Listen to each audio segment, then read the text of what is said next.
ইসলামী আন্দোলনের নেতা যখন ডাক দেন, যদি 1 ঘন্টার নোটিশেও ডাক দেওয়া হয়, ঢাকা শহরের লক্ষ মানুষের ঢল নামে এবং তার নির্দেশে আপনারা লক্ষ মানুষ জীবন দিতেও প্রস্তুত। কিন্তু এই মানুষগুলোকে যদি আমি প্রশিক্ষিত করতে পারি সঠিকভাবে, কিভাবে রাষ্ট্র পরিচালনা করতে হবে, কিভাবে বাতিলের চ্যালেঞ্জের মোকাবেলায় কথা বলতে হবে, কিভাবে আমার জনশক্তিকে দেশ পরিচালনার জন্য প্রশিক্ষিত করতে হবে, এই কাজটা যদি করতে পারেন, পৃথিবীতে আপনাকে কেউ আটকাতে পারবে না। ইসলামী আন্দোলন, ইসলামী যুব আন্দোলনের প্রিয় কর্মী ভাইরা, আপনাদের প্রাণ শক্তি, আপনাদের ঈমান, তেজদীপ্ত দেশপ্রেম সবকিছু আমার চোখের ভাসে। কিন্তু আসুন আমরা আপনাদের শাখাকার হয়ে আমরা শিখি কিভাবে এই দেশটাকে চালাতে হবে, রাজনীতিটাকে কিভাবে সাকসেসফুলি নিতে হবে। রাষ্ট্র ক্ষমতায় যদি আপনি না যেতে পারেন, আপনার পরিকল্পনা বাস্তবায়ন কিন্তু কখনোই করা সম্ভব নয়। এই মাদকের উৎস বন্ধ করতে হলে আপনাকে রাষ্ট্র ক্ষমতায় যেতে হবে। ভালো মানুষ যদি ক্ষমতায় না যায়, তাহলে সমাজের অশান্তি, সমাজের এই সমস্ত কোনো কিছু আপনি দূর করতে পারবেন না। আপনাকে যখন প্রশ্ন করবে সাংবাদিকেরা যে আপনারা তো ইসলামী শাসন চান, তো ইসলামী শাসন চাইলে ব্যাংক ব্যবস্থাটা আপনারা কিভাবে নিয়ন্ত্রণ করবেন, আপনার এডুকেশন সিস্টেম কিভাবে নিয়ন্ত্রিত হবে, আপনি সুদ ব্যবস্থাকে কিভাবে নিয়ন্ত্রণ করবেন, আপনি কি কৃষ্টি, কালচার, সিনেমা হল এগুলো কিভাবে ডিল করবেন, নাকি এগুলো সব বন্ধ করে দেবেন? এই প্রশ্নগুলোর স্মার্ট অ্যান্সার ইসলামী আন্দোলনের কর্মীদেরকে জানতে হবে, তাহলে রাজনীতির মাঠে আপনারা টিকতে পারবেন। দুনিয়ার স্মার্টেস্ট পিপল হচ্ছে মুসলিমরা, কিন্তু আপনি যদি এই বিষয়ে সচেতন না হন, আপনি যদি এই জিনিসটা বুঝতে না পারেন, তাহলে দুনিয়া শাসন করা আমাদের পক্ষে সম্ভব হবে না, এটা আমাদেরকে বুঝতে হবে। সুতরাং আজকে আমি ভিন্ন সুরেই আপনাদেরকে বলছি, ইসলামী যুব আন্দোলন আয়োজিত এই আলোচনা সভার সম্মানিত সভাপতি, শ্রদ্ধেয় প্রধান অতিথি, অতিথিবৃন্দ, রাজনৈতিক নেতৃবৃন্দ, সুধীমণ্ডলী, সাংবাদিক বন্ধুগণ এবং আমার সামনে যারা দাঁড়িয়ে এবং বসে আছেন সেই প্রিয় যুবক ভাইরা, আসসালামু আলাইকুম। দীর্ঘক্ষণ ধরে আমি রাজনৈতিক নেতৃবৃন্দের বক্তব্য শুনছিলাম। আপনারা একটা রাজনৈতিক দলের যুব সংগঠন, যে বিষয় নিয়ে আজকে আলোচনা করা হয়েছে এটা অনেকটা একটা এনজিও আলোচনা সভার মতো মনে হচ্ছে, যে একটা বিশেষ সাবজেক্টকে সিলেক্ট করে সেই বিষয়ের উপরে মাদক কিভাবে থেকে যুবকদেরকে কিভাবে দূরে রাখবো সেটা আলোচনা করা হচ্ছে। কিন্তু মনে রাখতে হবে আমরা একটা রাজনৈতিক দল। আমার জাতির যুবকদের সামনে এই মাদক থেকে কিভাবে বাঁচাবো এর চাইতেও বড় কাজ করার প্রয়োজন আছে। যে যুবকদের সামনে সবচাইতে বড় কাজ হচ্ছে তাদেরকে একটা স্বপ্ন দেখানো। আমি আল্লামা ইকবাল থেকে কোট করব, ইয়া রাব দিল মুসলিম কো ও জিন্দা তামান্না দো। সেই মুসলমানদের হৃদয়ে আপনি সেই সজীব আকাঙ্ক্ষা দিন, যে হৃদয়কে নাড়িয়ে দেবে, দিলকে তড়পাবে। এই কবিতা তিনি কেন লিখেছিলেন? যে আমরা যে মুসলিম যুবকেরা গোটা দুনিয়াকে তার নিজের মানচিত্রের মধ্যে অন্তর্ভুক্ত করার স্বপ্ন দেখত, তার স্বপ্নকে সংকীর্ণ করতে করতে করতে আজকে আমাকে আমার ঘরের মধ্যে আমার স্বজাতির সাথে যুদ্ধ করতে হচ্ছে, আমাকে এখন মাদকের বিরুদ্ধে কথা বলতে হচ্ছে। অথচ আমার কথা ছিল দিগ্বিজয় করার, আমার কথা ছিল গোটা দুনিয়ার ইতিহাসটাকে বদলে দেয়া। দেখুন, আমরা একটা স্বাধীনতা যুদ্ধের মাধ্যমে এই জাতির স্বাধীনতা অর্জন করেছি। ৭১ সালে যখন স্বাধীনতা যুদ্ধে এই জাতির মানুষেরা ঝাঁপিয়ে পড়েছিল, মোস্টলি ইয়াং পিপল যারা যুদ্ধে অংশ নিয়েছিলেন, তাদের সামনে একটা স্বপ্ন ছিল। যখন একটা স্বপ্ন থাকে তার জন্য জাতির যুবকেরা প্রাণ দিতে পারে। আজকে আমার যুবকদের আত্মপরিচয়ের সংকটে আমি তাদেরকে নিপতিত করেছি। আমরা মুসলমান পরিচয় দিতে ভয় পাই, কারণ কখন আমার সাথে একটা জঙ্গি ট্যাগ লাগিয়ে দেয়। যে যুবকেরা আজকে আমার সামনে আছেন ইসলামী যুব আন্দোলনের, আমি জানি এই যুবকদের একজনও মাদকের সাথে সম্পৃক্ত নয়। বাংলাদেশে যতগুলো ইসলামী দল আছে, যতগুলো দ্বীনী প্রতিষ্ঠান আছে, তার একজন ছাত্র বা শিক্ষক কেউই মাদকের সাথে সম্পৃক্ত নয়। তাহলে আমরা মাদক নিয়ে কেন আলোচনা করছি? আমাদের আলোচনার বিষয়বস্তু হতে হবে এই দেশ, এই রাষ্ট্র আমরা কিভাবে পরিচালনা করব। দেখুন, বাংলাদেশের গত পরিসংখ্যানে ৯২% মানুষ মুসলমান হিসেবে আমার আদমশুমারিতে এসেছে। এই দেশে লক্ষ লক্ষ মসজিদ আছে, দ্বীনী প্রতিষ্ঠান আছে, আপনাদের মতো দ্বীনী শিক্ষায় শিক্ষিত লাখো যুবক আছে, কিন্তু এই দেশের রাষ্ট্র ক্ষমতায় আপনারা নেই কেন? আমাকে মনে রাখতে হবে এই জায়গা, আমি অন্যদের বক্তৃতা থেকে ভিন্নভাবে কথা বলবো। আমার যুবকদেরকে আমরা বলছি সরকার পরিবর্তনের জন্য যুদ্ধ করব, রক্ত দেওয়ার কথা বলছি। রক্ত তো বারবারই দিয়েছে এই জাতি। আপনি ক্ষমতা পরিবর্তন করলেন, তারপর কে আসবে ক্ষমতায়? দেশটা কিভাবে পরিচালিত হবে? আমার আজকের যুবক ভাইদের কি সেই ট্রেনিং আছে? কোরআন শরীফে একটা আয়াত আছে, কুল হাল ইয়াস্তাইল্লাযিনা ইয়ালামুনা ওয়াল্লাযিনা লা ইয়ালামুন।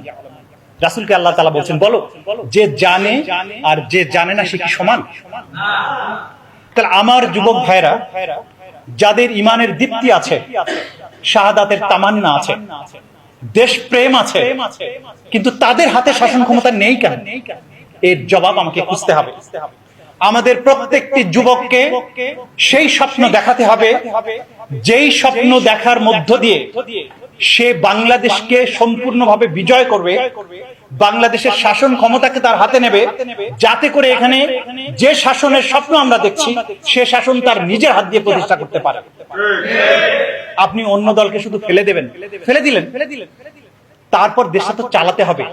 সেই প্রশিক্ষণ যদি আপনি না নেন, তাহলে শুধু ফেলে দেওয়ার এই রাজনীতি করে আমরা বেশি দূর অগ্রসর হতে পারবো না। দেখুন, আমি গত মাসে 10 দিন ধরে ইউরোপের এই প্রান্ত থেকে আরেক প্রান্ত পর্যন্ত ছুটে বেরিয়েছি নানান কাজে। জার্মানিতে বিশেষ করে ট্রেনে যখন আমি উঠতে গেছি, ট্রেনে কোন টিকিট কখনো চেক করে না তারা। মানে আপনি যখন ইংল্যান্ডে যান, ইংল্যান্ডে যায় স্টেশনে ঢোকার সময় টিকিট পাঞ্চ করে ঢুকতে হয়, বেরোর সময় টিকিট পাঞ্চ করে বেরোতে হয়, কিন্তু জার্মানি বা সুইডেনে এটা দরকার হয় না। এবং ট্রেনে আমি এই মাথা থেকে ওই মাথা চষে বেড়ালাম, টিকিট চেকার কদাচিৎ আসেন, কিন্তু একজন মানুষও বিনা টিকিটে চড়ছে না। তাহলে তাদেরকে কে শিক্ষিত করছে যে তার টিকিট ছাড়া উঠা যাবে না? ইউরোপের কোন বাচ্চাকে যদি আপনি জিজ্ঞাসা করেন যে এইটা তুমি বলবা যে এটা তোমার, একটা জিনিস তাকে হাতে দিয়ে বললেন যে তুমি বলবা যে এটা তোমার কাছে নাই, বলতো why should I say like this?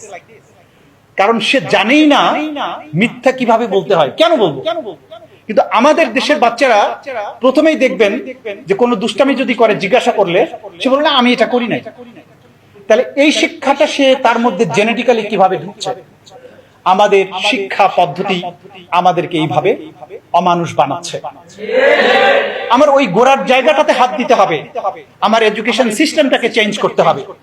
আমার তো ইমানের সমস্যা নাই, এই দেশের 92% মানুষ মুসলমান, আমাদের মধ্যে ইমানের দীপ্তি আছে, কিন্তু ইসলামের যে মৌলিক প্রশিক্ষণের ব্যাপারটা ছিল সেটি আমার মধ্যে নাই, সেটি ইউরোপে চলে গেছে। তারা ইসলামের যত মৌলিক ভালো জিনিসগুলো আছে সেগুলো তাদের মধ্যে চলে গেছে। একটা উদাহরণ আমি বারবার দেই, খলিফা হযরত উমর রাদিয়াল্লাহু তাআলা আনহুর সময়ে তিনি রাতের আধারে মদিনার রাস্তায় রাস্তায় ঘুরে বেড়াতেন, দেখতেন কোন নাগরিকের কোনো অভাব অভিযোগ সমস্যা আছে কিনা।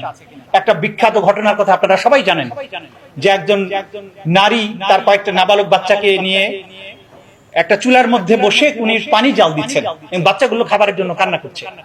তো খলিফা কাছে গিয়ে দেখলেন, জিজ্ঞাসা অনেকক্ষণ দাঁড়িয়ে দেখলেন যে ব্যাপারটা কি, মহিলা কি জাল দেয় কিন্তু খাবার তো হয় না, বাচ্চাদের তো খাবার সে দিচ্ছে না। কাছে গিয়ে জিজ্ঞাসা করলো, বুড়িমা তোমার সমস্যা কি? বলে, দেখো বাবা, এই যে আমার ঘরে খাবার নাই, কিন্তু এই বাচ্চারা খাবারের জন্য কান্না করছে, আমি তাদের খাবার দিতে পারবো না। তো মিথ্যা মিথ্যে আমি পানি জাল দিচ্ছি আর ওদেরকে সান্ত্বনা দিচ্ছি যে একটু পরে খাবার হলেই তোমাদেরকে দিব, এবং আমি আশা করছি যে কিছুক্ষণের মধ্যে তারা ঘুমিয়ে যাবে, এইভাবে আমি আজকে রাতটা পার করব। খলিফা তখন তাড়াতাড়ি ফিরে আসলেন এবং বললেন, তুমি এখানে থাকো, আমি ফিরে আসবো তোমার জন্য। তিনি আসলেন, বায়তুল মাল থেকে মালামাল নিজের কাঁধে বহন করলেন, বুড়ির কাছে গেলেন, খাবার নিজের হাতে রান্না করলেন, বাচ্চাদের খাওয়ালেন। এটা ইসলামের ওয়েলফেয়ার স্টেটের ধারণার জন্য আমরা এটা বলে থাকি যে এই ধরনের কল্যাণ রাষ্ট্র ইসলাম যখন ক্ষমতায় থাকবে তখন সেটা প্রতিষ্ঠিত করবে।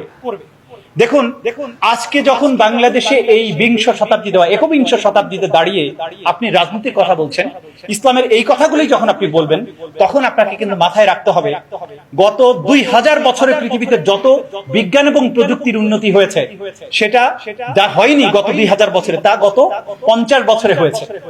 যে সায়েন্স টেকনোলজির যে জিনিস আমরা এখন ব্যবহার করছি, গত পেছনের 2000 বছরে তা কখনো হয়নি। এবং খিলাফতের যে রাষ্ট্র ব্যবস্থা সে সময় ছিল, আজকে কিন্তু দুনিয়াটা সেভাবে বদলে গেছে। আমরা এখন বাংলাদেশে বসে গণতান্ত্রিক আন্দোলনের কথা বলছি, কারণ রাষ্ট্র ব্যবস্থার ধারণা পাল্টে গেছে। এখন আমি কল্যাণ রাষ্ট্রের যে কথাটি বলছিলাম, যে আজকে যখন করোনার সময় গোটা দুনিয়াতে লকডাউন দেওয়া হলো, মানুষ ঘরে বসে খাবে কি? ইউরোপ আমেরিকাতে তখন তারা তাদের নাগরিকদের বলল আপনারা ঘরে থাকবেন, প্রত্যেকের ঘরে ঘরে খাবার পৌঁছে দেওয়া হবে। কিভাবে? প্রত্যেকের ব্যাংক অ্যাকাউন্ট আছে, আইডি কার্ড আছে, এটা সরকারের কাছে আছে।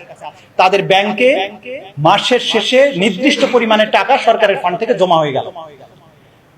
তাহলে কি হচ্ছে যে নাগরিক না খেয়ে মরছে কিনা এটা আপনি ঘরে ঘরে না গিয়েও আপনি বুঝতে পারছেন, কারণ তাকে আপনি ঘরে রেখেছেন, রাষ্ট্রের টাকাটা তার ঘরে পৌঁছে গেল। এখানে মেম্বার চেয়ারম্যানকে ধরার দরকার নাই। বয়স্ক ভাতা পাওয়ার জন্য 100 বছর পার হওয়ার পরে মেম্বার সাহেবের দয়া হয় না যে একটা মহিলাকে বয়স্ক কার্ড দেবে। আপনি ওই কল্যাণ রাষ্ট্রে যদি আপনি ডিসেবল হন, আপনি যদি চাকরি না থাকে, জবলেস হন, শুধু রিপোর্ট করবেন যে আমার চাকরি নাই, তাহলে একটা নির্দিষ্ট পরিমাণের ভাতা রাষ্ট্র থেকে আপনার ব্যাংকের অ্যাকাউন্টে জমা হয়ে যাবে। তাহলে এইটা কি ইসলামের ওই ধারণার সাথে একই রকম হয় না? নিশ্চয়ই হয়। এখন আজকে যারা আমরা ইসলামী রাজনীতি করছি, আমাদের কর্মীদেরকে এটা প্রশিক্ষিত করতে হবে যে কল্যাণ রাষ্ট্র আমরা কিভাবে বাস্তবায়ন করব। যখন আমরা মানুষের কাছে কথা বলতে যাচ্ছি, আপনাকে মনে রাখতে হবে যে দুনিয়া এখন সংকীর্ণ হয়ে গেছে, এটাকে বলে গ্লোবাল ভিলেজ।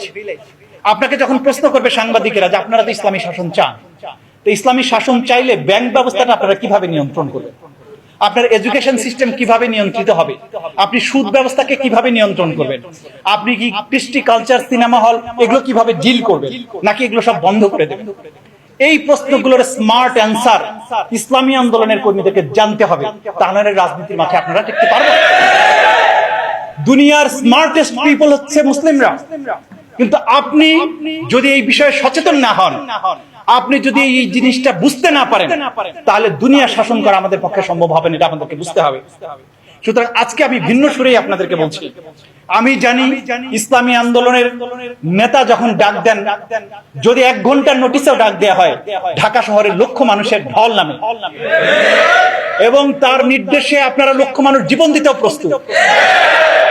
কিন্তু এই মানুষগুলোকে যদি আমি প্রশিক্ষিত করতে পারি সঠিকভাবে, কিভাবে রাষ্ট্র পরিচালনা করতে হবে, কিভাবে বাতিলের চ্যালেঞ্জের মোকাবেলায় কথা বলতে হবে, কিভাবে আমার জনশক্তিকে দেশ পরিচালনার জন্য প্রশিক্ষিত করতে হবে, এই কাজটা যদি করতে পারেন, পৃথিবীতে আপনাকে কেউ আটকাতে পারবে না। আজকের বাংলাদেশে স্বৈর শাসনের বিরুদ্ধে কথা বলতে হচ্ছে, মাদকের বিরুদ্ধে কথা বলতে হচ্ছে। বিড়ালের সামনে আপনি মাছ বারবার রেখে দিয়ে বিড়ালকে যদি নসিহত করতে থাকেন যে বাবা মাছ খাবি না, এটা অপরের মাছ খেলে গুনাহ হবে, বিড়াল শুনবে না, তার প্রকৃতির বিরুদ্ধে এটা। আপনার কাজ হবে মাছটাকে সেখান থেকে সরিয়ে ফেলা। যুবকদেরকে মাদক গ্রহণ করলে কি অন্যায় হবে, হালাল না হারাম, এই কথা বলার আগে মাদকটাকে আপনি ধ্বংস করে ফেলেন।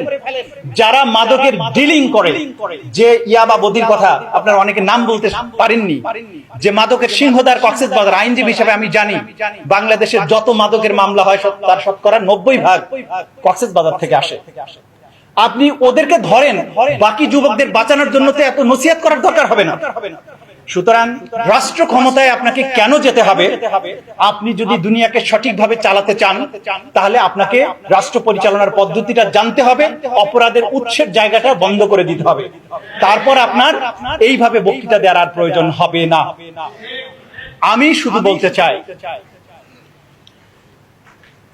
একজন কবি মুসলমানদের যুবকদেরকে উদ্দেশ্য করে তার পেছনের ইতিহাস স্মরণ করে একটা বিখ্যাত কবিতা লিখেছিলেন, কবি জোশ মালিহাবাদী। আমি অনেক সময় এই কবিতাটা উদ্ধৃতি দেই।